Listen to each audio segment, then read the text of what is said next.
Section 1. You will hear a conversation between Cindy and Bob. First, you have some time to look at questions 1 to 10. Now listen carefully and answer questions 1 to 10. So, Bob, how many people have said that they're coming on the company picnic? Well, Cindy, we've got 35 definite and another 10 probable. Shall we say 50? I think so. And we've fixed the date for... The 26th, the last Sunday in August. Great. I hope the weather's good. Should be. Now, we have to decide where to order the food from and what kind of things we want. Right. What's our budget? We've decided to go for £10 a head for food and £5 a head for drinks. OK, I got some pamphlets from caterers. What do you think? The most important thing is to make sure that there's a variety of food. We don't want people complaining that they don't like anything. We also don't want food that could deteriorate in the sun. Ice cream, that kind of thing. You've seen these pamphlets. What do you think? Well, I thought Paris Kitchen looked good. The price almost exactly meets our budget, and they seem to have a good variety. I don't know. A friend of mine used them for her company and wasn't impressed. Really? What exactly didn't she like? Well, the food. She said the food was good, but not quite the variety they'd expected. The drinks included some wine, which was apparently not very good. Oh, well, perhaps we need to consider this one, company caterers. Looks a bit pricey. Mind you, I've heard that they are very good. Let me check the price. Yes, £12 a head for food. That's more than our budget. Do you think we could get a discount? Let's see if it says anything in the pamphlet. Yes, they do offer a discount for groups of more than 30. 10%. Does that help us? 10% off £12. It's still more than we budgeted for. Hey, look at this one. Celebrations. It's a new company. I asked a few people about them, but no one has any ideas. Well, let's see. £9 a head for food and £5 a head for drinks. That's fine. What kind of food do they have? It says here that they just provide cold meals for picnics. Well, that's okay. And they include vegetarian dishes. We do have some vegetarians to take into consideration. Well, it looks good to me. The only problem is their lack of experience. I mean, it's a bit of a risk, isn't it? Yes, if the food's no good, we'll look incompetent. Ah, look here. It says that we can visit their premises and try some of the dishes they offer. You mean we might get a free lunch? Shall we call them and arrange to go and see them? OK, which day? How about tomorrow? No, we've got that meeting. The day after tomorrow, Thursday. Good. Time? 11? Good. Right. What's their phone number? 28653479. We also need to ask them whether they can deliver straight to the picnic site, don't we? Yes.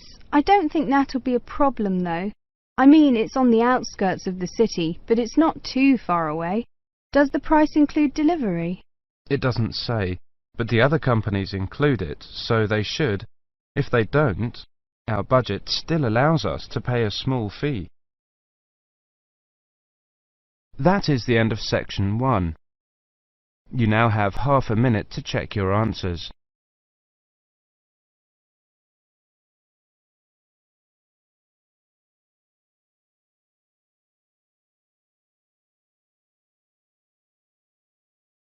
Now turn to section 2.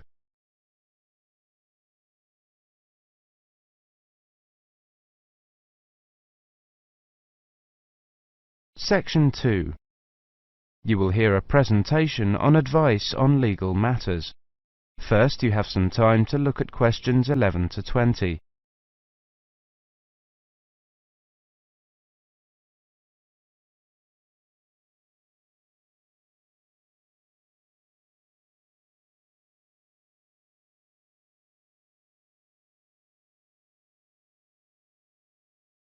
Now listen carefully and answer questions 11 to 20. Good afternoon, everybody. My name is Sally Miller, and I'm here to offer you some advice on legal matters whilst you are studying at this university. Happily, most international students complete their courses without running into any serious legal problems. But if you do find yourself involved in a legal dispute of any kind, ask for help. There are two options. First, contact the students' union or welfare officer.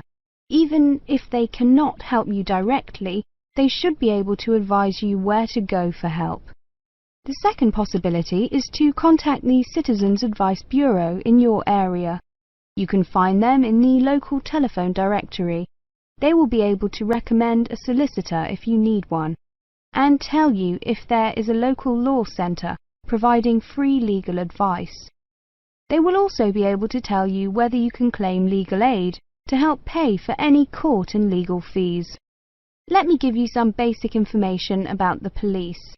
The police have the power to stop and search anyone who appears to be behaving in a suspicious manner. If you are arrested for any reason, even if you know it to be a wrong reason, remember a few very important things. 1. Don't be aggressive. 2. Do not try to bribe the police officer. 3. If you are arrested by plainclothes police officers, ask to see some form of identification. 4. Give your true name and address if the officer asks you to. Lying to the police is a criminal offence. 5. Do not sign any statement until you have received advice from a solicitor. There is always a solicitor on duty at every police station. 6. You will be entitled to make one telephone call. If you use this call to telephone a friend, urge your friend to contact someone from your university or from the Students' Union and get advice about what you should do next. If you find yourself in trouble with the police, it is very important to get professional advice. Contact any of the following: your university welfare officer, the Students' Union at your university, your local Citizens Advice Bureau, a local law centre. If you are found guilty of an offence, it could seriously damage your position as an international student, so be sure to ask for help as early in the process as possible. Remember, obey the local laws. The laws here may not be quite the same as in your own country. Here are a few examples of actions that are illegal here. It is against the law to possess offensive weapons. For example, knives, guns, chemical sprays used for personal defense. Even women are not allowed to carry sprays or other deterrents to protect themselves against possible assault, except for rape alarms. Possess or supply hard or soft drugs. Disturb the peace. This is called disorderly conduct. This means that you can be arrested for being too noisy or rowdy. A few words about drinking. In this country, it is perfectly acceptable for adults to drink alcohol in moderate amounts. For many people, drinking is an established part of their social life. Going out for a drink is how they relax or spend time with friends. If you go to a party or visit people at home in the evening, your host will probably offer you a drink. Often, a lot of university social life can revolve around drinking, especially for undergraduates. Do not be surprised if people arrange to meet in a bar, or if events are held in a pub. But you are not obliged to drink alcohol if you do not want to, even if you are in a pub or at a party where everyone else is drinking. You can always ask for a non-alcoholic drink instead. And if you feel uncomfortable going to places that serve alcohol, explain this to your friends. There are lots of other places where you can meet. If you do choose to drink, remember that you should never drive a motor vehicle after drinking alcohol. It is dangerous, and the police can impose serious penalties on you. Also, remember that being drunk in public is not acceptable either, and the police can arrest you for it. Drugs and alcohol can cause serious problems. Let me repeat that in this country it is illegal to use drugs, except under medical supervision. But if you do use illegal drugs and you develop a problem, There are organisations you can contact. Contact your students' union or your student counsellor. Anyone over 18 years old can legally buy and consume alcoholic drinks in this country, but if you think you might be drinking too much, get help and advice from your student counsellor or your doctor. Again, there are special organisations that can help you with drug and alcohol problems. Contact them. That is the end of section 2. You now have half a minute to check your answers.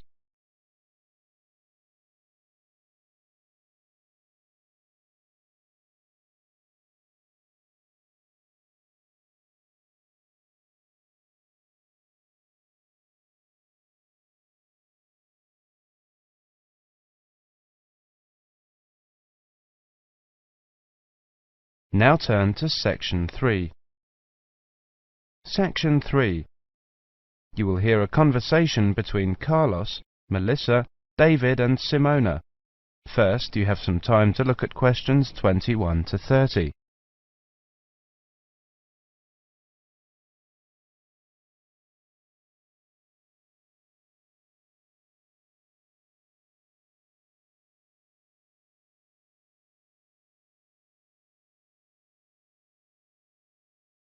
Now listen carefully and answer questions 21 to 30. Okay, everyone. Let's look at what presentation tips we come up with for our next seminar, Melissa. Okay, here's my first tip. Show up early. Some experienced presenters say that something good is bound to happen. I'm not sure about that, but... Well, you may have a chance to head off some technical problem. Also, at the beginning, before you actually begin your presentation, people filter in slowly. It's a great time to introduce yourself. Can't argue with that. Simona has some ideas about opening. Have a strong opening. I picked up a few ideas for structuring your opening. First, never apologise. If you're worried the presentation won't go well, keep it to yourself and give it your best shot. Besides, people are usually too preoccupied with their own problems to notice yours. I like that. Open by addressing the following 3 questions. What's the problem? Who cares? What's your solution? Excellent suggestion. David, you've gone quiet. Well, my next suggestion is PGP. That means that with every subtopic, you should move from the particular to the general and back to the particular. Even though the purpose of a subtopic is to convey the general information, bracing it with particulars is a good way to draw attention and promote retention. I've got another one. This might not be a tip so much as a law. Give everyone at least one piece of paper. A piece of paper is a record from your presentation. People can use that to help recall the details of the presentation, or better yet, to tell others about it. The next tip I have is know your audience. This is, of course, a general piece of advice for public speaking. See if you can find out what styles of information a presentation they are most familiar and comfortable with. Adapting your presentation to those styles will leave fewer barriers to the direct communication of your material. I like that idea. We mentioned possible technical problems before. My next point is that maybe speakers should rethink the overhead projector. Is one really necessary? I think that often is, but I agree with your basic point, Simona. Don't use one just because it's there. Maybe a good tip is to consider carefully what you're putting on your slides. Yes, David. That's a very good point to make. Slide content is, well, you don't want too much, too little. Carlos? Good point, both of you. Another point I have is to respect the audience. Don't condescend by dumbing down your lecture. Show them respect by saying what you believe and what you know to be the whole story. I also have a point about humour. I think that humour is generally good, but be careful with it. Humour in a presentation works best when it actually drives the presentation forward. If you find you're using canned jokes that don't depend on the context of the presentation, eliminate them. David? Maybe, Melissa, but always be very careful about jokes that put down a class of people. If you're going to alienate your audience, do it on the merits of your content. Also, avoid masculine or even feminine pronouns as universals. It can be a nuisance to half the audience. As universals, use the plural they. The Oxford English Dictionary has allowed they as a gender-neutral singular pronoun for years. Thanks, Simona. Thinking towards the end, take care with the questions. Many people judge the quality of your talk not by the 20 minutes of presentation, but on the 30 seconds you spend answering the question. Be sure to allow long pauses for questions. 10 seconds may seem like a long pause when you're at the front of the room, but it flows naturally from the audience's point of view. Let people know you believe your material. Speak with conviction. Believing your subject matter is one of the best ways to speak more effectively. Finish early, and something good is almost bound to happen. If nothing else happens, people will be able to leave early, and suddenly they'll have an extra couple of minutes to do things they didn't think they'd get to. People will really like you if you do that. I think we have missed the key point. Practice. Practice over and over and over. If you can, record your presentation. Play it back and watch yourself. You'll discover 1,000 horrible things you never knew about yourself. Now watch it again without the sound. Why are your hands flying around like that? Now listen to it with the picture. Get rid of those ums. Now watch it at twice the normal speed. This emphasizes low-frequency cycles in your gestures. David, those were excellent points. I have one more, something quite simple, but often overlooked. I read that the two most dehydrating things you can do in a modern civilization are live presentations and air travel. I don't know if it's really true, but the message is that the way to stay sharp is to drink lots of water. Take care of your body, especially your voice. If possible, avoid alcohol too. So, we've got to organise these points now. That is the end of section 3. You now have half a minute to check your answers.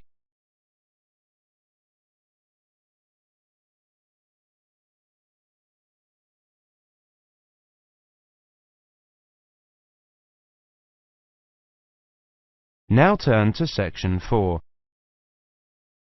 Section 4. You will hear a monologue on the subject of the Celts.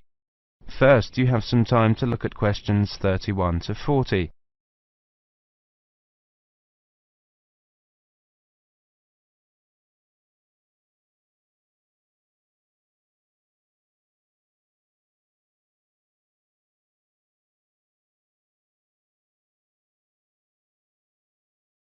Now listen carefully and answer questions 31 to 40. Welcome to this introductory lecture on the Celts. Who were the Celts? The Celts were an Indo-European group, that is, related linguistically to the Greeks, the Germanic peoples, certain Italic groups and peoples of the Indian subcontinent. They arose in Central Europe at the beginning of the first millennium BC, and were an iron-using and horse-rearing peoples. By the end of the first millennium BC, their cultural group had spread up and down the Danube and Rhine, taking in Gaul, Ireland and Britain, across Central Europe into northern Italy and northern Spain. Their roaming across Europe led some of the Celtic tribes to sack Rome in 390 BC, creating a fear of the northern barbarians that was to haunt Romans for hundreds of years to come.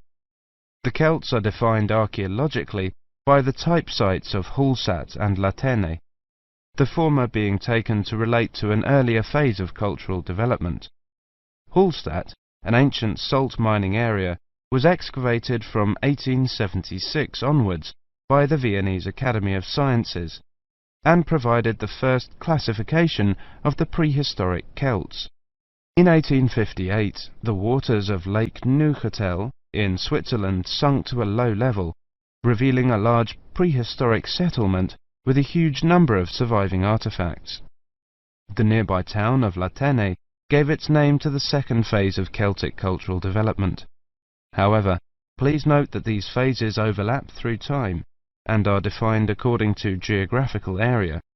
Let's look at each of these, taking the Hallstatt first.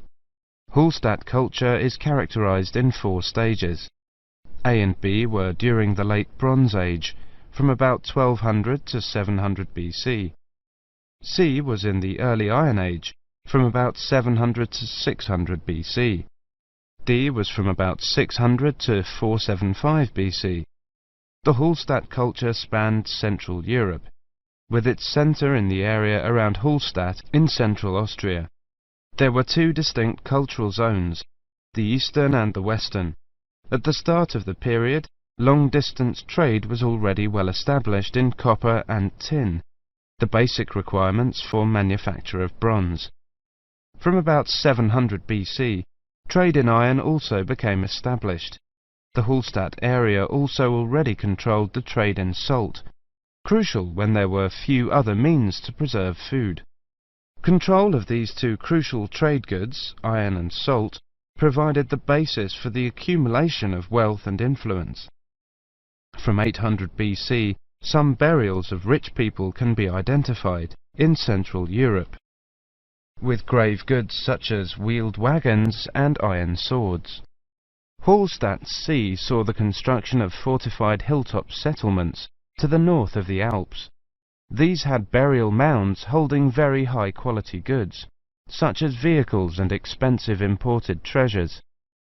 By the time of the Hallstatt D period, these increasingly extravagant burial mounds were clustered around a few major hill forts to the southwest of the region.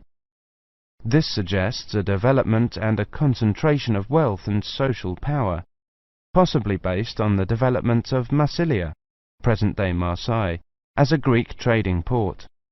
The expansion of luxury trade brought greater opportunities for profit and helped to create an increasingly stratified society, with the development of a wealthy nobility.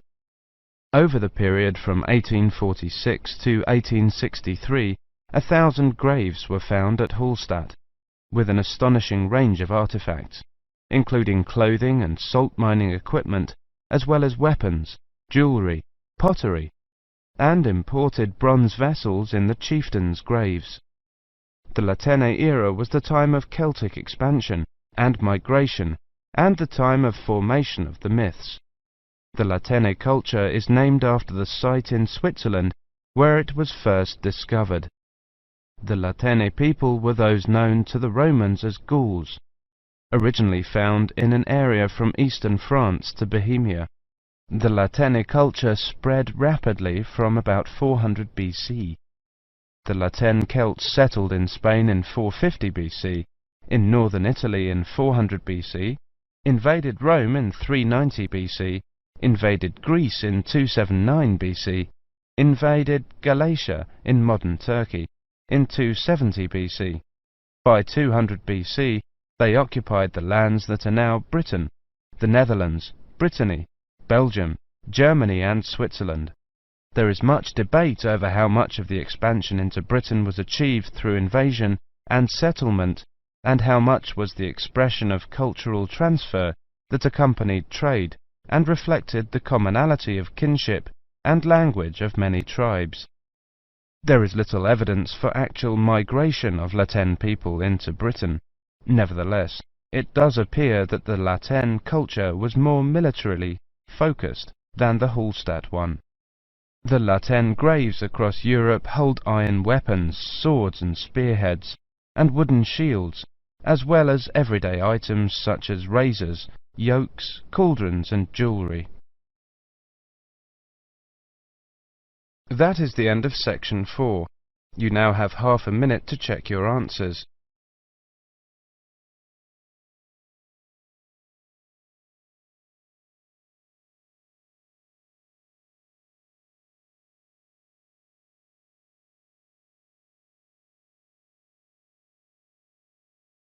That is the end of the listening test.